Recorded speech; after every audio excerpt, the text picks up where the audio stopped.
This week, Donald Trump said out loud from the Oval Office what no American president has said in 80 years. Spain has been very, very uncooperative, and so has UK. Now, the second one is shocking, but this is not the age of Churchill. I will say the UK has been very, very uncooperative with that, and they ruin relationships. It's a shame. But the president didn't just publicly trash Britain from the Oval Office. He outflanked Britain's chaos operation in the Strait of Hormuz. When Lloyd's of London announced it was terminating insurance for Gulf shipping, a move which could throw the world economy into chaos, President Trump ordered the United States Development Finance Corporation to step in and provide that coverage. And he put the Navy on notice to escort tankers through the strait. What you're watching is an American president who doesn't need Britain's permission to strike Iran and doesn't need Britain's insurance markets to keep the world's oil moving. 300 years of crown control over that choke point broken in a single day. Now, if you've been watching the news this week, you're being told America is stumbling into another Middle Eastern quagmire, that it's going to be a perpetual war, economic chaos, and it's a president who doesn't know what he's doing. That's the drumbeat from the same people who cheered on every British-backed regime change operation of the last 30 years. I'm Susan Kokinda. I've tracked how the British have used Iran as a trigger for economic and strategic chaos since the days of the gas lines, and I've watched every president since Jimmy Carter let it happen, until now. So if you want to keep up with this historic change, hit those like, subscribe, and share buttons so we can stay in touch and expand our reach. So here's what we're going to be covering today. First, Donald Trump's very public rupture with Britain, which is not just on the issue of Iran. Second, why Trump's move against Lloyd's of London is one of the most consequential economic strikes in this entire fight. And third, how Iran's attacks on its own Gulf neighbors handed Trump a sovereign nation coalition that the old imperial system was designed to prevent. So let's go back to the Oval Office. The trigger was Iran. Britain blocked the United States from using Diego Garcia and British Air Force bases for the opening strikes of Operation Epic Fury. Trump had to reroute missions, adding hours of flight time. So when he sat down with German Chancellor Merz on Tuesday, he didn't hold back. I'm not happy with the UK either. That island that you read about, the lease, okay, he made it for whatever reason, he made a lease of the island. Somebody came and took it away from him. And it's taken 3-4 days for us to work out where we can land there. It would have been much more convenient landing there as opposed to flying many extra hours. So we are very surprised. Despite the fact that Britain relented on March 1st and allowed the U.S. limited use of its bases for defensive purposes, Prime Minister Keir Starmer drilled down on Britain's opposition to Trump's actions in Iran, speaking to Parliament. We all remember the mistakes of Iraq, and we have learned those lessons. Any UK actions must always have a lawful basis and a viable, thought-through plan. I say again, we were not involved in the initial strikes on Iran, and we will not join offensive action now. He said, "We all remember the mistakes of Iraq." That is pretty rich coming from the land of Tony Blair. But then the Prime Minister dutifully reported the talking point, which came from the Empire's think tank, Chatham House, a few days ago. He said, "This government does not believe in regime change from the skies." What Starmer has repeated is the globalist narrative that Donald Trump is using their regime change playbook and it's not going to work. Well, their problem is that's not what he's doing. So while the strategic split between the United States and the British is out in the open, there is more to Trump's break with the British. But the UK, what they're doing with energy and what they're doing with immigration is horrible. You have the North Sea. Somebody said yesterday, what would you do if you were the UK? Open up the North Sea. They got windmills all over the place that are ruining the country, ruining the landscapes, ruining the beautiful fields. Open up the North Sea. And number two, illegal immigration. They got to solve that problem. Windmills, immigration, those aren't military complaints. That is a systemic indictment of the British model. Green energy deindustrialization is the pet project of the British royal family. King Charles has made it his personal mission, including through Lloyd's, as we'll get to. An unfettered mass immigration is a frontal assault on the coherence of society itself, and Donald Trump has rejected both. Now, look who was sitting next to Donald Trump at that press availability: German Chancellor Friedrich Merz, who backed the U.S. position on Iran and who recently stated that shutting down Germany's nuclear power plants was a catastrophic mistake. Merz is signaling that Germany wants to exit the managed energy decline that the British imperial system has imposed on Europe.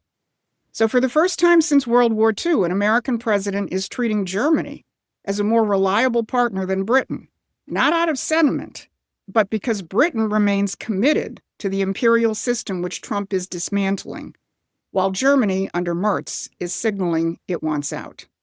Now, Spain does get a footnote. Trump told Treasury Secretary Bessent to cut off all trade with Madrid for refusing base access and dodging NATO commitments. Donald Trump is not fooling around. So the U.S.-British conflict that we've been exposing for decades is now playing out in the open, from the Oval Office to the Strait of Hormuz. If you want to follow the real fight, you need to subscribe to Promethean Action's free newsletter. We've been covering this from the standpoint of the real historical battle between empire and sovereign nations long before it made headlines. So head on over to the Promethean Action website and subscribe to our free newsletter. The link is in the description. And on the very same day that Trump lowered the boom on Britain, he took direct aim at one of the oldest financial instruments of British imperial power.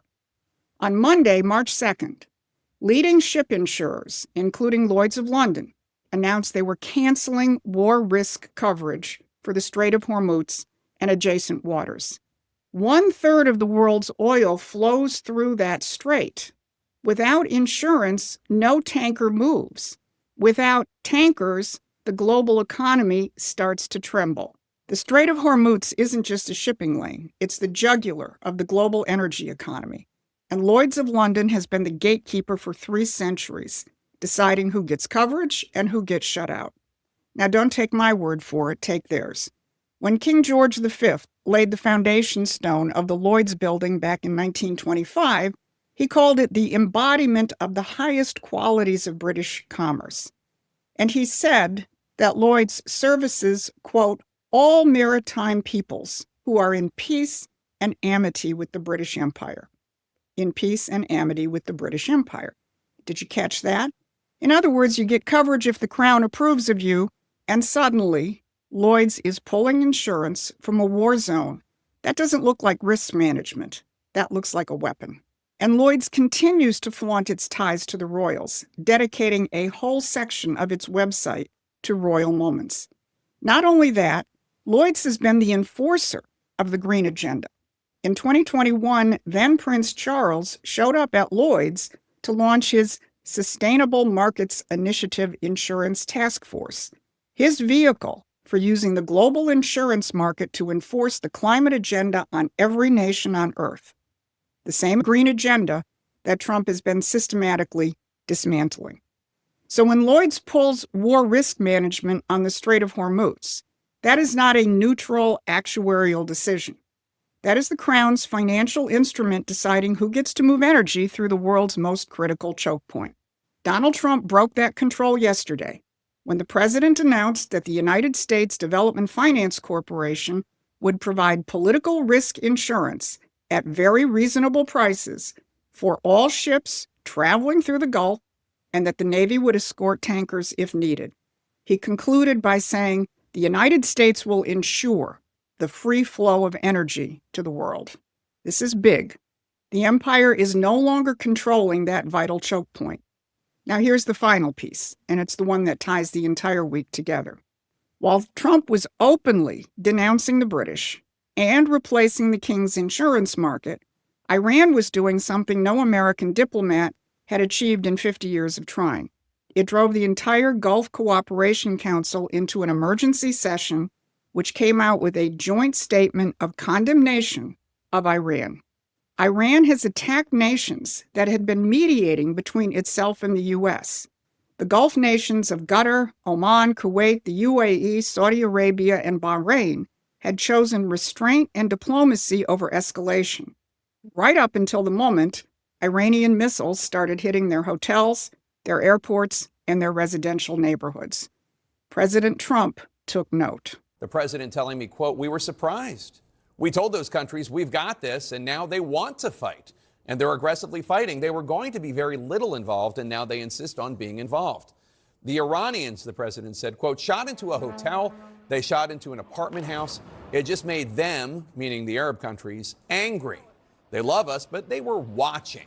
There was no reason for them to be involved," unquote. Even globalist institutions like the Atlantic Council recognized the dramatic shift underway with a March 2nd headline that read, "The Gulf that emerges from the Iran war will be very different."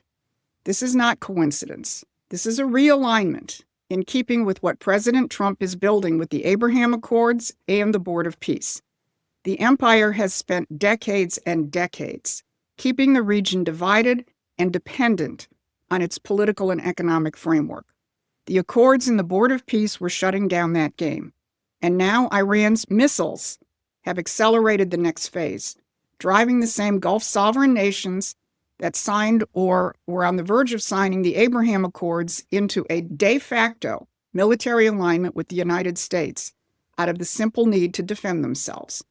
So let's put this all together. Sitting in the Oval Office, President Trump publicly denounced Britain's strategic and economic policies. He ordered the United States to replace the King's Insurance Company in the Strait of Hormuz. And Iran's own missiles drove the entire Gulf into Trump's arms, building the sovereign nations coalition that the old imperial system was designed to prevent. The old order will not go quietly. The risk is real, and President Trump is taking it on behalf of a future free of imperial manipulation. Members of the Promethean Action community are better equipped to understand that than anybody. In times like this, the world needs people with strategic clarity. So please join Promethean Action